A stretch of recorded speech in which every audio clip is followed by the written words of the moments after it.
E vos designei para que deis fruto, o vosso fruto permaneça assim, diz o Senhor. Aleluia, aleluia, aleluia, aleluia, aleluia, aleluia, aleluia, aleluia.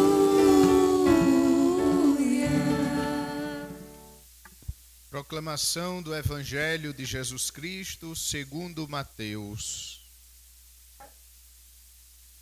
Naquele tempo, a mãe dos filhos de Zebedeu aproximou-se de Jesus com seus filhos e ajoelhou-se com a intenção de fazer um pedido.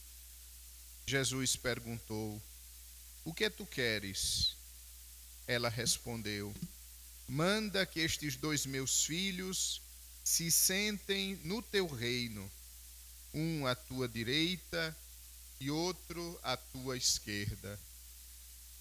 Jesus então respondeu-lhe: "Não sabeis o que estáis pedindo.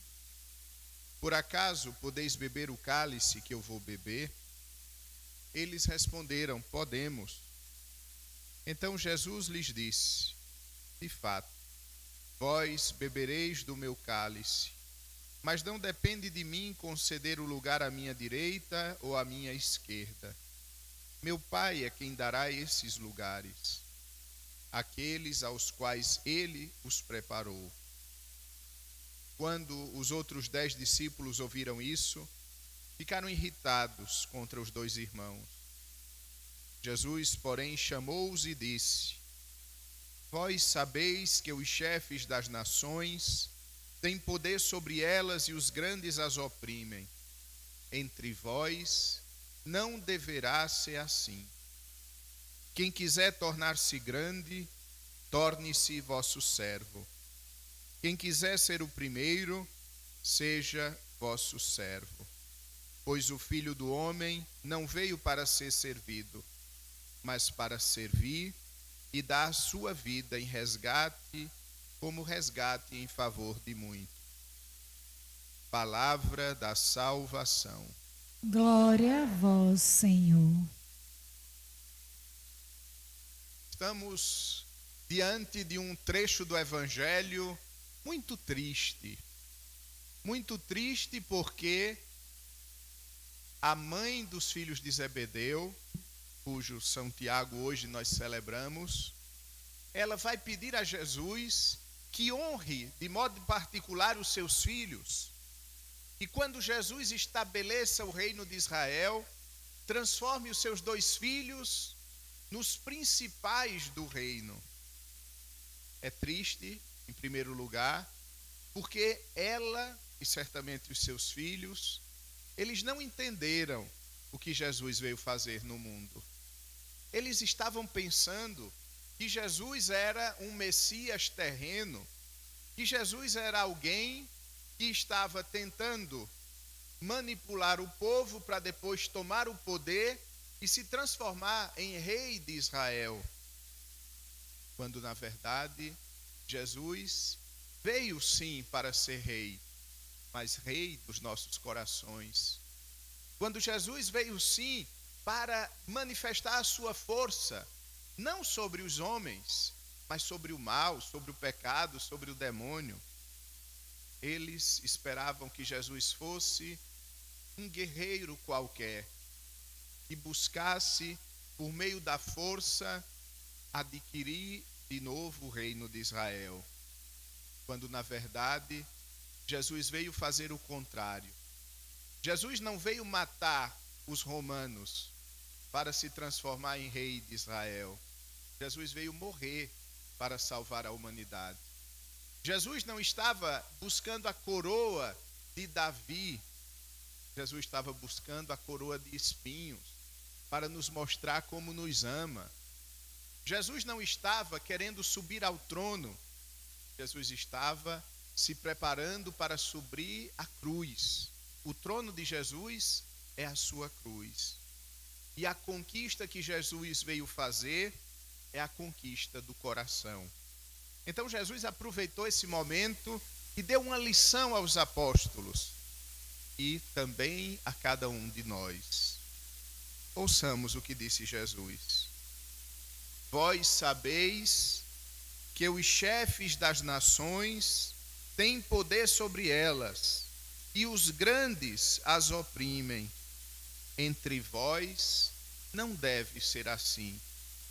Na igreja não deve existir um querendo ser maior do que o outro.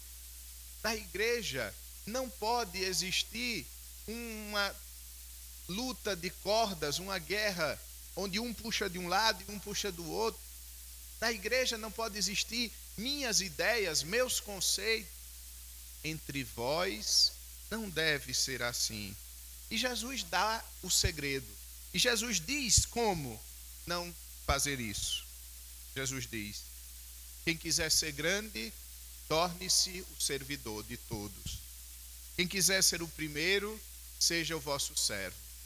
Aqui está o segredo da igreja. E por isso a igreja permanece há mais de 2000 anos e vai permanecer até o último dia do mundo, porque Jesus deixou para nós um tesouro. E o tesouro é esse ensinamento, a humildade. Você quer ser grande? Seja o último. Você quer ser importante? Se considere um nada. Você quer grandes coisas? Queira o céu. Não queira as coisas deste mundo. Não queira impor a sua ideia aos demais. Porque o próprio Jesus, que é Deus, ele não veio para ser servido, mas ele veio para servir, e não foi um serviço qualquer.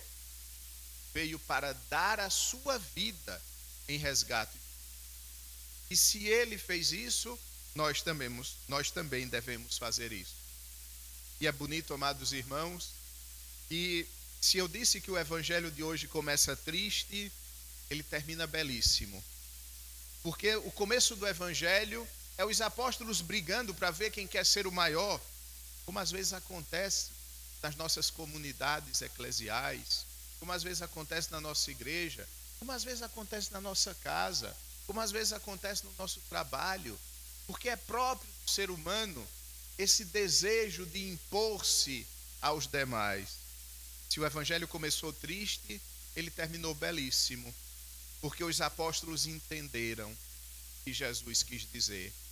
E esse Tiago, que estava procurando ser rei, foi o primeiro que morreu. Quando Herodes prende Tiago e manda matar Tiago, porque São Tiago era o primeiro bispo de Jerusalém. Tiago é morto. E Herodes, vendo que isso agradava os judeus, mandou também prender Pedro. Encontramos lá no livro dos Atos dos Apóstolos. Então, São Tiago aprendeu a lição. É grande quem se faz pequeno. É grande quem imita Jesus. E não pode existir imitação de Jesus se não passar pela morte. Então, Tiago morreu. E a gente também tem pequenas mortes. A igreja ensina que existem 2 tipos de martírio. O martírio de sangue, que é esse de alguém ir lá e matar você, derramar o seu sangue. Aliás, no tempo de hoje, morre mais gente por seguir a Jesus do que na época de Jesus, do que nos primeiros séculos. Tem um estudo feito por uma grande universidade dos Estados Unidos, que há uns 15 anos atrás fez um cálculo, e o cálculo dizia: a cada 5 minutos morre um mártir no mundo, morre alguém por amor de Jesus. Não por ideologias, morre porque não aceita trocar Jesus por nada. Esse é o verdadeiro mártir. Então existe o martírio vermelho, o martírio de sangue, que é esse de morrer, de derramar o sangue. Pensemos em tantos países do mundo onde isso acontece hoje.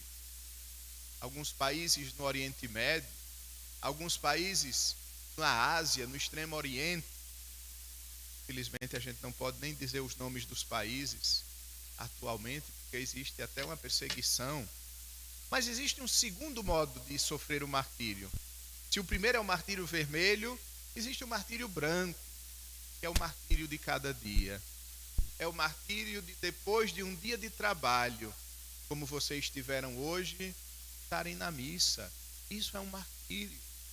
É um martírio de ter que deixar em casa um monte de coisa para fazer, mas vir para o encontro com Jesus. É um martírio.